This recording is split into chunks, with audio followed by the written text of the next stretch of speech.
Recently हुई रिलायंस की AGM में मुकेश अंबानी ने क्लियर कर दिया है कि रिलायंस को कौन लीड करने वाला है। Isha leads consumer businesses, Akash leads technology businesses, and Anant leads the energy businesses. Clearly Mukesh भाई ये नहीं चाहते कि जो प्रॉब्लम्स उन्होंने फेस करी थी वो उनके बच्चे फेस करें। समय रैना ने जो किया है वो टॉप बॉलीवुड सुपरस्टार्स नहीं कर पाए, टॉप कॉमेडियंस नहीं कर पाए, लिटरली नेटफ्लिक्स से एक्सक्लूसिविटी छीन ली। Welcome to daily business dose, जहां हम हर रोज सबसे इंटरेस्टिंग बिजनेस न्यूज पर डिस्कशन करते हैं। तो मैंने रिसेंटली हुई रिलायंस की एजीएम देखी और कुछ चीजें मुझे बहुत पसंद आई। सबसे पहले मुकेश अंबानी ने एक बहुत ज्यादा well thought out succession planning कर ली है। अपने तीनों बच्चों को बिजनेस के अलग अलग वर्टिकल्स दे दिए हैं और ये भी कहा है कि इन तीनों बिजनेसेस में पोटेंशियल है कि वो आज के रिलायंस के साइज जितने बड़े बिजनेस बन सकता है।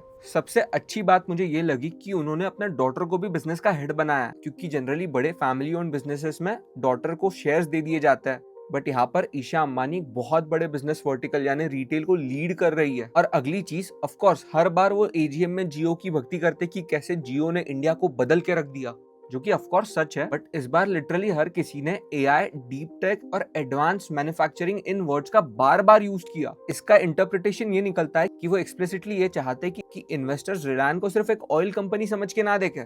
वो चाहते हैं कि उनका परसेप्शन एक एआई और एक डीप टेक कंपनी की तरह बनना चाहिए, या एटलीस्ट ऐसा परसेप्शन बनना चाहिए कि उनका बिजनेस डाइवर्सिफाइड है। और ये सीक्वेंस से भी समझ में आता है। सबसे पहले जियो के बारे में बात करी गई, फिर एआई और रिलायंस इंटेलिजेंस यानी आरआई के बारे में बात करी गई, फिर रिटेल के बारे में बात करी गई, उसके बाद न्यू एनर्जी बिजनेसेस के बारे में बात करी गई, और फिर लास्ट में ऑयल टू केमिकल, जो कि इनका मेन बिजनेस था, उसके बारे में बात करी गई। ये दिखाता है कि वो एक्टिवली चाहते हैं कि इनकी कंपनी का परसेप्शन बदले। उन्होंने एक्सप्लिसिटली ये भी मेंशन किया कि कैसे Jio platforms in terms of velocity of innovation through patents 340 से 20th रैंक पे चला गया। जैसे एप्पल अपने एआई को एप्पल इंटेलिजेंस बोलता है, ये अपने एआई को रिलायंस इंटेलिजेंस बोलता है, जिसे उन्होंने कहा है कि आने वाले समय में ये हमारा न्यूएस्ट ग्रोथ इंजन रहेगा। और इसका एक रीजन ये है कि आज के टाइम पे एआई कंपनीज को वैल्यूएशन इतनी अच्छी मिलती है कि हर कोई चाहता है कि उन्हें एक एआई फर्स्ट कंपनी की तरह देखें। बट अब रिलायंस उस स्टेज पे है कि अब वो लॉस नहीं दिखा सकता,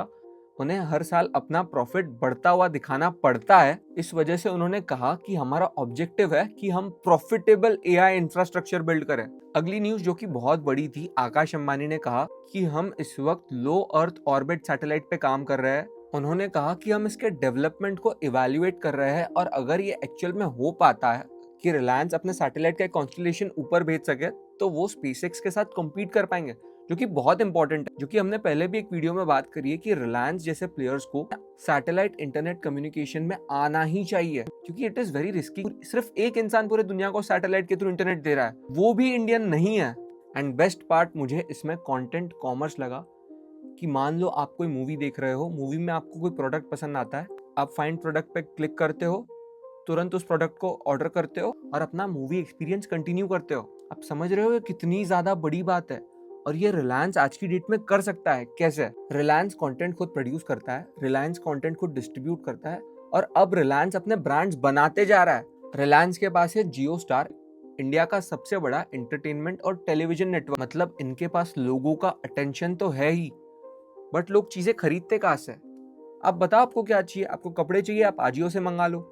आपको ज्वेलरी चाहिए, आप रिलायंस ज्वेल से मंगा लो। आपको ग्रोसरीज चाहिए, आप जियो मार्ट से मंगा लो। आपको ब्यूटी प्रोडक्ट चाहिए, आप टीरा से मंगा लो।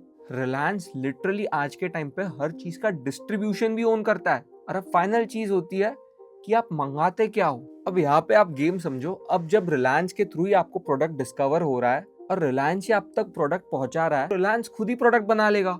कि आपको पानी चाहिए तो आप बिस्लरी छोड़ के कैंपा ले लो, कैंपा की मार्केटिंग हो रही है आईपीएल में, जियो स्टार पे जो कि उन्हीं का है। आपको कोक क्यों चाहिए, आप इसमें भी कैंपा लो। वो लिटरली हर कैटेगरी में अपने प्रोडक्ट बनाते जा रहे हैं, या कोई छोटी कंपनी में मेजॉरिटी स्टेक ले लेता है और फिर उस ब्रांड को स्केल करता है, क्योंकि उनके पास अटेंशन और डिस्ट्रीब्यूशन है। अब वो प्रोडक्ट भी खुद का बना लेंगे तो ये एक पूरा इकोसिस्टम बन जाएगा, जिसे चैलेंज करना बहुत ज्यादा डिफिकल्ट हो जाएगा, जो कि ऑनेस्टली मुझे बहुत ज्यादा क्रेजी लगा। अगली न्यूज है, इंडियाज गॉट टैलेंट का सीजन 2 आ गया है और इस बार 2 ऐसी चीज हुई है जिसे देख के हर बिजनेस वाला, हर मार्केटियर शॉक हो गया है। तो सबसे पहले समय रैना ने एक ऐसी डील कर ली है नेटफ्लिक्स के साथ जो आज तक कोई भी बॉलीवुड का सुपरस्टार, बड़े से बड़ा कॉमेडियन भी नहीं कर पाया है। तो वो उसे एक्सक्लूसिवली अपने प्लेटफॉर्म पे रखता है। तो समय ने नेटफ्लिक्स के साथ डील कर ली कि मैं जो इंडियाज गॉट टैलेंट के एपिसोड्स बनाऊंगा वो एपिसोड यूट्यूब पे भी जाएंगे, नेटफ्लिक्स पे भी जाएंगे, विद अ स्टार मार्क कि समय आने वाले टाइम में नेटफ्लिक्स को एक इंडिविजुअल आईपी भी बना करके देगा जो एक्सक्लूसिवली नेटफ्लिक्स पे ही रहेगी। तो एक विन विन सिचुएशन क्रिएट हो गई, समय के फैंस भी अपसेट नहीं हुए और नेटफ्लिक्स को भी आने वाले टाइम में एक एक्सक्लूसिव कंटेंट मिल जाएगा। और अभी के लिए उन्होंने एक वैल्यू प्रपोजिशन रखी कि अगर आपको एड्स के साथ देखना है तो आप यूट्यूब पे देख लो, और अगर आपको बिना एड्स के देखना है तो आप नेटफ्लिक्स का सब्सक्रिप्शन ले लो, which is a very smart thing to do. But इससे ये समझ में आता है कि अगर आपके पास एक सॉलिड फैन बेस है तो बड़े से बड़ा प्लेटफॉर्म्स भी आपके टर्म्स पे काम करना चाहेगा। एंड सेकेंडली, क्या ब्रांड इंटीग्रेशंस हुए, ऐसे कई सारे ब्रांड इंटीग्रेशंस होते हैं जो सेलिब्रिटीज करते हैं मगर किसी को याद नहीं रहते। मगर इस शो में ब्रांड लोगों के दिमाग में चल जाते हैं। उन्होंने ब्रांड्स को इतना ज्यादा रोस्ट किया है और ब्रांड हैप्पीली अपना रोस्ट कराने के लिए पैसे दे रहे हैं कि उन्हें पता है कि फिलहाल हम इस ब्रांड से क्रेडिबिलिटी नहीं, सिर्फ अवेयरनेस चाहता है। ये हम सिर्फ मासेस तक ये मैसेज पहुंचाना चाहते हैं कि हमारा एक ब्रांड है, but just for mass awareness समय जैसे क्रिएटर्स परफेक्ट है और वही ब्रांड्स कर रहे हैं। ये थी आज की बिजनेस न्यूज, कल फिर मिलता है।